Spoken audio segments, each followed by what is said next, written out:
livro levou alguns anos. E a Cris me incentivou muito a estar materializando, através da diagramação, nos apresentando as pessoas que fizeram a capa. Essa capa levou mais de 3 meses para serem feitas. Por quê? São detalhes que tem aqui, vocês vão estar analisando, e tem a ver com o conteúdo desse livro. E a correção do livro, né? Nosso amigo de São Carlos sofreu lá, porque ele teve que... A gente põe numa linguagem tal e a pessoa depois tem que entender e pôr direitinho aqui para ficar bonito na fita. E esse livro, ele é um convite, a partir de um conjunto de pensamentos, à reflexão. Eu faço questão que eu ponho no livro, que eu não sou o dono da verdade, mas eu carrego um pedacinho dela, porque é isso que eu acredito. Eu acredito que cada um aqui tem um pedacinho dessa verdade, e a gente precisa, e aí é a grande sacada, que eu acredito que vai para o mental abstrato, dentro da minha compreensão, é a superação, é a união dessas verdades, essa comunhão. Conhecimento e sabedoria. Por isso que é tão importante, eu coloco também no livro, mesmo não sendo pedagogo, eu defendo, por convicção, por aprendizado de vida, a importância da educação, muito bem frisado aqui pelos meus amigos, pelo Alexandre Takayama. E também a questão da sabedoria, porque a gente também aprende, às vezes, com uma pessoa que tem pouco conhecimento didático, mas tem muita sabedoria. Então o IVEPESP trabalha esses dois lados, que é um salto, Hélio, é um salto para o futuro, essa posição. Você, Hélio, não é chefe, você é líder, porque você consegue congregar nas suas fileiras diversas linhas de pensamento. Não temos uma linha de pensamento apenas. E eu defendo isso. Eu defendo que haja o equilíbrio, que não sejamos extrema direita ou extrema esquerda, mas que tenhamos o equilíbrio.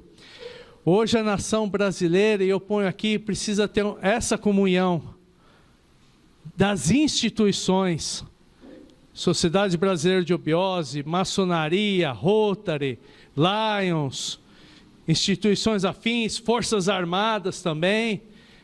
A gente precisa hoje ver direitinho, não podemos mais ver as Forças Armadas com tanto preconceito e rotular ela desde aquele tempo de 64. A gente, através das atividades das 33 medidas, tivemos o prazer de estar conversando com representantes das Forças Armadas, que têm uma visão muito interessante. Eu não defendo o extremismo, e nem eles, eu percebi que eles também não defendem, mas precisamos olhar com carinho a nossa nação. Porque assim, esse livro da crise e de todo o conhecimento que está saindo daqui, ele tem um grande objetivo. Todos aqui, eu tenho certeza que tem um grande objetivo, que é essa nação, a nação brasileira. E correspondente, o mundo. O olhar individual, o olhar coletivo, que é simultâneo. Então, tratamos nesse livro também assuntos de interesse coletivo. Eu vou estar depois finalizando com um texto que a Neuza passou para mim, que resume, ou talvez compartilha um pouco da nossa visão de querer uma pátria evolutiva. A gente tem que tomar muito cuidado, porque hoje, infelizmente, o país, de certa forma, está numa deriva negativa. Hoje a gente vê o narco-estado forte. E a gente precisa refletir. Às vezes, a gente tem pensamentos diferentes dos nossos amigos e irmãos. Mas se a gente conseguir superar esse sentimento, a gente consegue fazer um trabalho por esse país. Porque aqui, em nossas fileiras, existem pessoas de primeira qualidade. É o que eu sempre falo, e é o que é sempre defendido pelo presidente Hélio Dias. Nós temos condição hoje de fazer um projeto de nação. Porque é isso que precisamos construir. Não temos mais que temer a nossa exposição. A gente está se expondo aqui. Eu tenho certeza que receberei elogios e críticas construtivas e críticas maldosas. Mas nem por isso tememos, porque precisamos ser usados. Inclusive, para a gente se evoluir, para a gente construir uma evolução, a gente precisa também ter a coragem de pôr a cara a tapa. E é isso que esse grupo está fazendo aqui. Vejam vocês. E eu quero fazer uma pequena provocação aqui. A gente sempre justifica que não consegue ter uma ação porque a gente sofre, porque o lado negativo é forte, porque o lado negativo nos fazem um monte de tramóias, sabotagens. Agora eu pergunto, será que nossos irmãos do passado, que são de um espírito eterno, tiveram essa preocupação, esse medo? Será que o professor José Henrique de Souza tinha esse medo? Eu acredito que não. Será que George Washington tinha esse medo? Ele enfrentou a maior potência na época, e o grupo também. Falou, a gente vai lutar por um mundo. São essas pessoas, como Martin Luther King, que, para mim, ele deixa claro, e é uma referência, e eu ponho aqui também, por isso que, para mim, ele é uma referência. Ele não estava preocupado com o outro lado. Ele deixou claro, eu estou preocupado com a ausência dos nossos. Porque o outro lado está fazendo o papel que cabe dentro de uma visão de polaridade. E aí é onde que está a grande provocação. Se hoje os magos negros do mundo falassem, olha, a gente vai cruzar os braços e não vamos se intrometer mais, muito pouco, através de nosso trabalho individual, iríamos realizar. Porque para a gente realizar, a gente tem que estar unido. E eu tenho certeza que o outro lado lá não tem medo da gente. É ousado e destemido. Então por que a gente tem medo? Sendo que a gente tem uma plede de seres magníficos. Aqui eu faço uma convocação. E eu até me levanto. Aqui estão representantes das instituições mais valorosas da face da terra. E é com essas instituições que a gente precisa construir esse país. Sem medo, com inteligência. Olha só, eu vejo as pessoas aqui hoje presentes, são lideranças que podem fazer uma enorme diferença. Então eu me levanto em homenagem a vocês.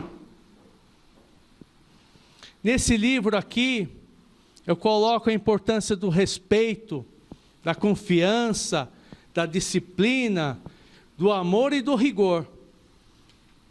Porque um país precisa desses elementos, e esses elementos precisam chegar às crianças. Só um parênteses, eu tive a oportunidade, pelo Instituto Acácia, de visitar uma creche em Vila Mariana.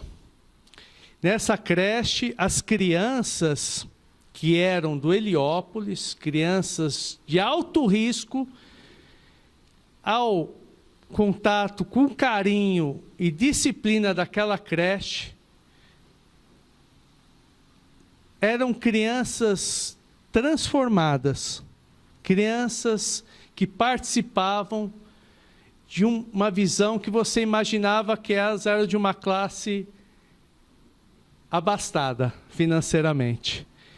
Então, eu vi na ACM o trabalho do rock, através das artes marciais, com crianças de baixa renda. E as crianças disciplinadas, respeitosas, por quê? Isso foi ensinado a elas. Então, precisamos, e eu ponho no meu livro, no nosso livro, que precisamos fazer uma transformação no campo político e no campo educacional. Não é essa transformação água com açúcar. É realmente falar, olha, isso tudo precisa ser revisto. Vamos pegar a essência do que deu certo e vamos aplicar. Porque se esperarmos que alguém aplique, nem tem sentido a gente estar aqui reunido hoje. Esse livro, ele é dividido em 3 partes e tem 77 subtítulos. E onde eles se interligam. Eu quero aqui fazer menção a essa questão de complexo. Eu não sei porquê, Neuza, a gente adota certos complexos de inferioridade como nação. Eu estive em Portugal e eu percebi que, pelo menos dos intelectuais que eu tive o prazer de conversar, que eles têm uma esperança muito grande no Brasil. Até eles estão revendo a questão da lusofonia e eles veem o Brasil como carro-chefe. E eu falei, olha, então vocês estão em consonância com os preceitos da SBE. E eles falaram, Ricardo, existe um ranço muito grande em relação às grandes potências. E o Brasil é uma grande potência que pode estar levando a concórdia para o mundo. Olha só, Neuza, até pensei que eles tinham tirado do professor, né? Isso foi dito para mim. E muitas vezes a gente, como brasileiro, esquece disso. Ou tem vergonha, eu acho que tem que vir tudo de fora. Também defendo no meu livro, no nosso livro, que o Brasil tem que ser mais audacioso no mundo internacional. Na realidade, o Brasil tem condições de estar entre as maiores potências, de forma a prestigiar todas as classes sociais desse país, lá fora. Isso a gente precisa trabalhar. Então, antes de encerrar, eu quero fazer essa leitura, que para mim foi fundamental, Neuza, que você passou, né? É do Adhemar Secato.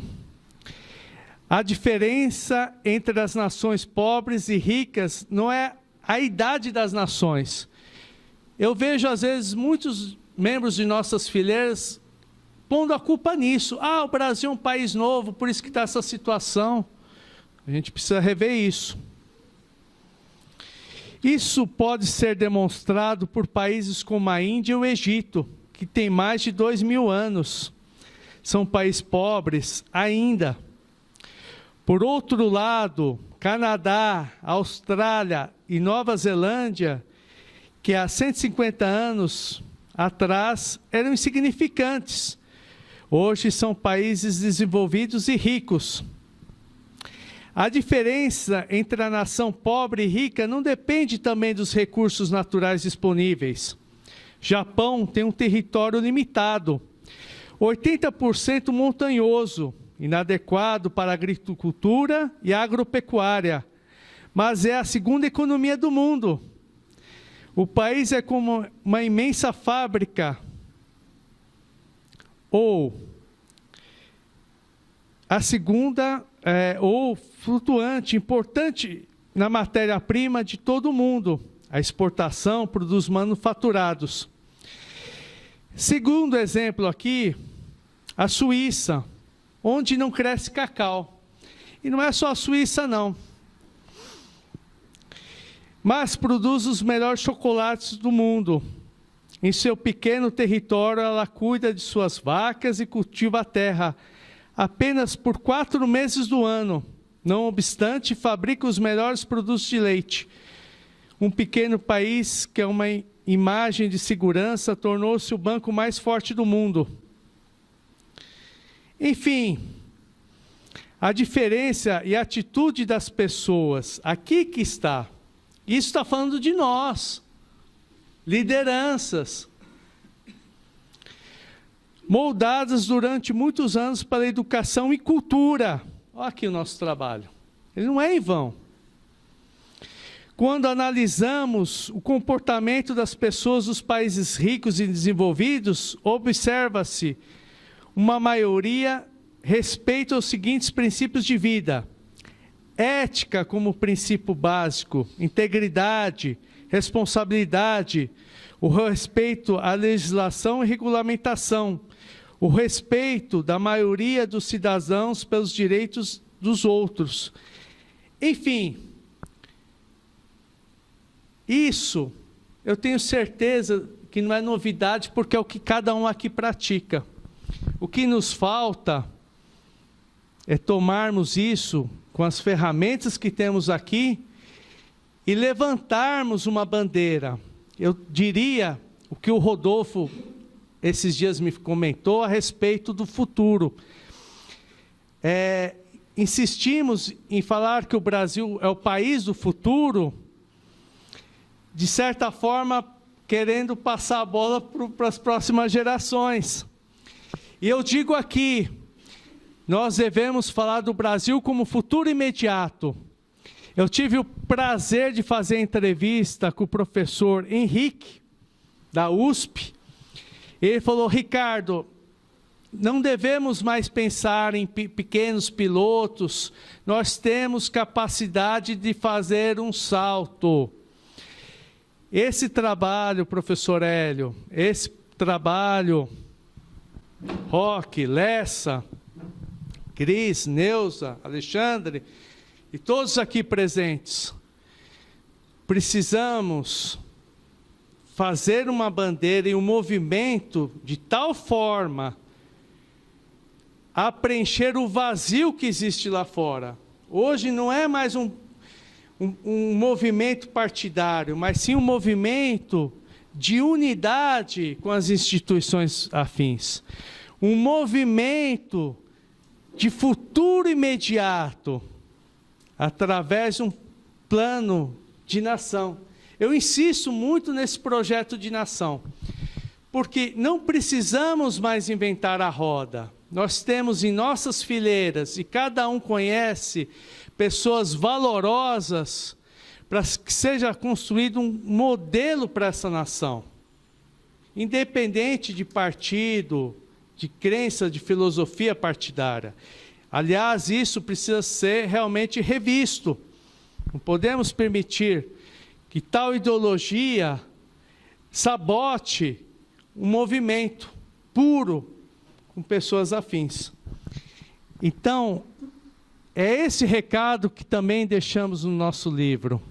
É esse recado de forma didática que a Cris também passa para todos. Então, não sei, o adiantado da hora, que horas que...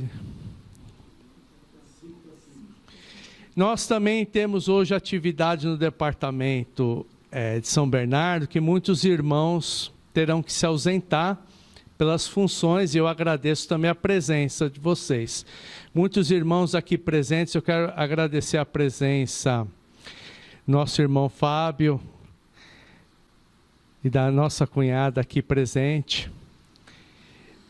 E a todos que estão chegando, muito obrigado aqui, Fratello, um grande estrategista também. Eu quero... Vamos abrir a palavra quem quer perguntar alguma coisa do livro, desse trabalho. Então, a palavra está aberta para quem desejar se manifestar aqui. O meu nosso agradecimento, né, Cris, a todos presentes, e que não fiquemos apenas no dia de hoje, que hoje seja o início da construção desse futuro imediato, cada um trazendo um pedacinho da sua verdade. Muito obrigado.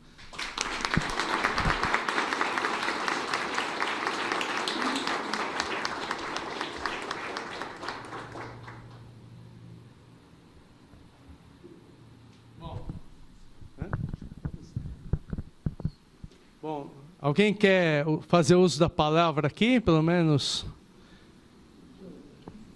Fernando Lessa. Ô, Ricardo, deixa eu aproveitar. Então, você citou alguns pontos aí que eu acho que merece a gente antecipar o que eu vou dizer agora, que eu não ia falar, mas eu e o Hélio já estamos começando a fazer um trabalho, você sabe disso. Talvez seja o momento até de convidar o GOSP. Falei com o prefeito, ele aprovou, vai dar um apoio. Um encontro, na verdade seria um evento, onde o IVPESP vai trazer os cases, as melhores práticas na educação do Brasil. De ensino fundamental, ensino médio, enfim. Tem iniciativas que a gente nem imagina. Tem um caso que o Hélio me contou de uma escola no Ceará, né, Hélio? Que aprova mais alunos no ITA do que o cursinho vestibular especializado do ITA. E é um colégio público. E, então a ideia é trazer esses casos, né, de sucesso. Depois eu vou conversar com o Hélio se cabe talvez convidar a Gilza, que tem uma metodologia de alfabetização, é uma irmã nossa da Biose, é muito interessante, tá? Sendo adotada em várias prefeituras, onde passa o pessoal aprova, né? E a gente vai fazer esse evento no começo de junho. Então, o que o Ricardo falou de juntar, né, todas essas forças aí pode ser a ideia é que de lá a gente comece a partir dessas melhores práticas, né, um processo. Bom, governantes, e aí, né? Quer dizer, tem alternativas de fazer diferente com resultado, né? Como o Ricardo falou, não precisa reinventar a roda, né? Mas cobrar isso, né? Então, a gente vai passar as informações, o Ricardo e a Cristina, que são elo aí com o público presente, vou pedir que também vocês ajudem a divulgar esse evento.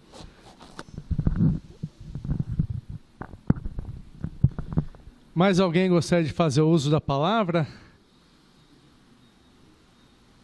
Então, acredito que podemos dar por encerrado este ato tão importante aqui. Tenho certeza que através da nossa comunhão de pensamento, na construção de uma egrégora evolutivo pela educação, a gente com certeza atingiu esse objetivo, né? Então, novamente agradecer a cada um aqui presente e que possamos ser esses agentes transformadores do nosso tempo em todos os tempos. Muito obrigado a todos.